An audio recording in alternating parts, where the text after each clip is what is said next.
ये मैंने सवाल लिख लिया है। इस तरह के जो क्वेश्चंस होते हैं वो बहुत इम्पोर्टेंट होते हैं पेपर में, इनके आने के ज़्यादातर चांसेस होते हैं।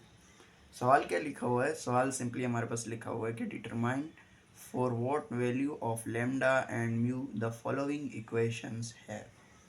Number 1 inconsistent system, number 2 unique solution, number 3 infinite solution. इसका मतलब ये है कि हम लोग लैम्डा और म्यू की जगह ऐसी कौन सी वैल्यूज़ पुट करें कि जो हमारे पास ये जो हमें इक्वेशन गिवन है, इनसे जो हमारे पास मैट्रिक्स बनेगा उनमें ये तीनों कंडीशंस आनी चाहिए। यानी अगर इनकंसिस्टेंट सिस्टम इसको हमें इनकंसिस्टेंट बनाना है तो हमें लैम्डा और म्यू की जगह पर कौन सी वैल्यू पुट करनी पड़ेगी। सिंपली सवाल में ये लिखा हुआ है। तो सबसे पहले हम लोग क्या करेंगे, ऑगमेंटेड मैट्रिक्स फॉर्म कर लेंगे। सबसे पहले काम हमारा है ऑगमेंटेड मैट्रिक्स 1 1 1, बिकॉज सारों के कोफिशिएंट लिखने हैं। 6 1 2 3 10 1 2। जेड का यहाँ पर कोफिशिएंट क्या है? लैम्डा है, तो इसको हम लोगों ने लिख लेना है। ऐसा ना हो कि आप लोग लैम्डा को छोड़ दें, बोल दें यहाँ पर 1 है, इस तरह से नहीं है। अच्छा, सबसे पहले हम लोगों ने क्या करना है, क्या ये एचलॉन है? नहीं है, बिकॉज 1 की जो तादाद है वो हमारे पास इंक्रीज नहीं हो रही। हम लोग क्या करेंगे, इस 1 की मदद से इन दोनों को ज़ीरो बनाएंगे। किस तरह से कि हम लोग लिखेंगे कि R2 minus R1, simply R3 minus R1। सो हमारे पास क्या हो जाएगा, रो 1 में कोई चेंजिंग नहीं है तो मैं इसको सिंपली लिख लूँगा। और 1 माइनस 1 0, 2 माइनस 1 1, 3 माइनस 1 2, 10 माइनस 6 4, और यहाँ पर आ जाएगा 0 2 minus 1 1, lambda minus 1 mu minus 6। Okay, क्या अब ये एचलॉन में कन्वर्ट हो चुका है? नहीं हो चुका, बिकॉज देखें यहाँ पर जो ज़ीरो की जो तादाद है वो इंक्रीज नहीं हो रही। हम लोग अगेन क्या करेंगे, R3 जो है इसमें से माइनस करवा देंगे R2 को, तो एचलॉन बन जाएगा। मगर हमें इसे एचलॉन नहीं बनाना। इस तरह के जो सवाल हैं आप लोगों ने सिंपली क्या करना है, इसमें से इस तरह के जो सवाल हैं इनमें जो है आप लोगों ने एचलॉन नहीं बल्कि आप लोगों ने इसको रिड्यूस में कन्वर्ट कर लेना है, ताकि आप लोगों को फिर आप लोगों के लिए आसानी हो जाएगी। अगर आप इसे एचलॉन में करेंगे तो फिर एचलॉन से भी हो जाएगा मगर आप लोग फंस जाएंगे। इसीलिए ज़रूरी ये है कि आप इसको रिड्यूस में कर लें। सो रिड्यूस में कर लेते हैं। रिड्यूस में करने के लिए क्या करना पड़ेगा हमें, पहले हम ये वाली कंडीशन अप्लाई कर लेते हैं। रिड्यूस के लिए अलग से फिर दोबारा कंडीशन अप्लाई कर लेंगे। 0 1 2 4, देखें 0, यहाँ पर 1 माइनस 1 हमारे पास 0 हो जाएगा, और लैम्डा माइनस 3 और म्यू माइनस क्या हो जाएगा 10। ओके, क्या ये रिड्यूस में कन्वर्ट हो चुका है? नहीं हो चुका। क्यों नहीं हुआ? बिकॉज ये जो 1 है लीडिंग 1, इसके ऊपर भी 0 होना चाहिए। अभी आप लोग बोलेंगे यहाँ पर जो है आप लोगों ने 1 नहीं किया, बिकॉज ये एक यहाँ पर हमारे पास ये एलिमेंट्स मौजूद है। हम इनकी जगह पर अपनी तरफ से ऐसा एलिमेंट पुट करके बताएंगे कि ये वाला एलिमेंट जब हम लोग पुट करेंगे तो हमारा जो सिस्टम है वो इनकंसिस्टेंट हो जाएगा, या फिर यूनिक हो जाएगा, या फिर इनफाइनाइट हो जाएगा। इसलिए हम इसे नहीं छेड़ रहे। हम लोग क्या करेंगे, ये जो 1 है लीडिंग 1, इसके ऊपर 0 होना चाहिए। इसकी मदद से इसको 0 बनाएंगे। किस तरह से कि हम लोग लिखेंगे कि R1 माइनस R2 क्या हो जाएगा हमारे पास, सिंपली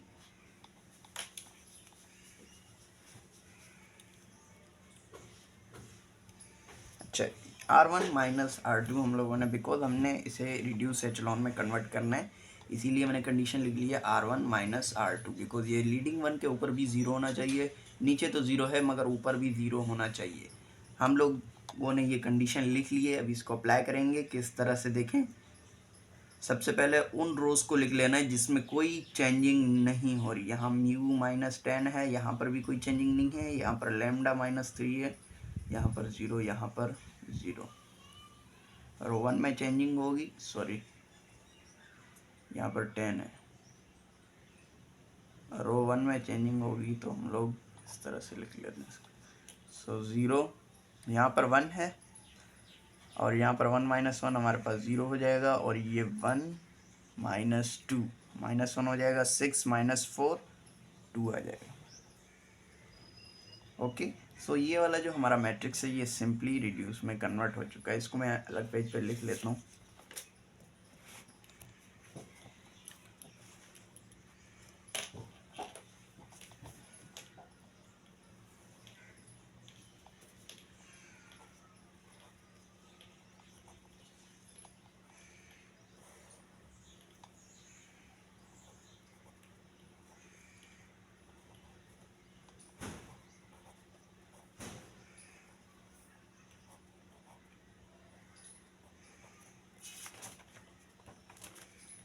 ओके, ये जो हमारे पास रिड्यूस एचलॉन में कन्वर्ट हो चुका है।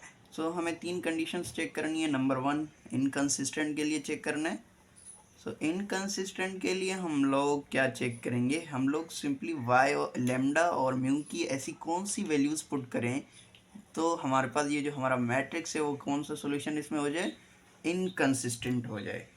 अच्छा, इनकंसिस्टेंट की कंडीशन क्या होती है कि अगर rank of A is not is equals to rank of augmented matrix, तो हमारे पास जो सिस्टम होगा वो क्या हो जाएगा, सिंपली इनकंसिस्टेंट हो जाएगा। तो हम लोग क्या कर सकते हैं, यहाँ पर लैम्डा की जगह पर हम लोगों ने क्या पुट करना है, देखें अगर मैं यहाँ पर लैम्डा की जगह पर 3 पुट करता हूँ तो ये 0 हो जाएगा, और ये अगर 0 होगा तो हमारे पास ए का रैंक क्या हो जाएगा, 2। मगर अगर ये यहाँ जो म्यू है इसकी जगह पर मैंने 10 पुट कर दिया तो ए का रैंक भी 2 हो जाएगा और रैंक ऑफ ऑगमेंटेड मैट्रिक्स भी 2 हो जाएगा। तो इन दोनों के जो रैंक्स हैं वो आपस में क्या हो जाएंगे, बराबर हो जाएंगे। तो ये हमारा जो सॉल्यूशन है वो इनकंसिस्टेंट तो नहीं होगा। हम लोग क्या करेंगे, सिंपली लैम्डा की जगह पर 3 पुट करेंगे और म्यू की जगह पर हम लोगों ने 10 पुट नहीं करना। 10 के अलावा कोई भी नंबर जब हम लोग यहाँ पर पुट करेंगे तो ये वाली जो वैल्यू है हमारी वो 0 नहीं हो रही। अगर 0 नहीं हो रही तो सिंपली इसका मतलब ये है कि हमारे पास जो ऑगमेंटेड मैट्रिक्स है उसका रैंक क्या आएगा, उसका जो रैंक है वो तो 2 नहीं आएगा, 2 से अलग ही आएगा, यानी 2 उसका रैंक नहीं आएगा, उसका जो रैंक आएगा वो तो 3 आएगा। अगर यहाँ पर 0 नहीं आएगा तो उसका रैंक तो 2 आएगा ही नहीं। तो इससे हमें फ़ायदा होगा कि हमारा जो रैंक ऑफ ए है वो रैंक ऑफ ऑगमेंटेड मैट्रिक्स के बराबर नहीं आएगा।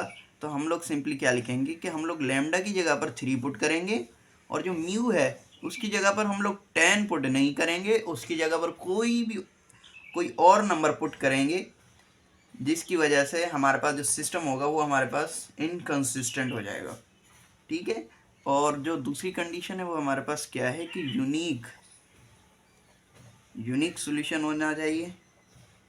यूनिक से मुराद रैंक भी 0 होना चाहिए, सॉरी रैंक ऑफ यूनिक की कंडीशन क्या है, सबसे पहले वो लिख लेते हैं, rank of A is equals to rank of A B is equal to number of unknowns.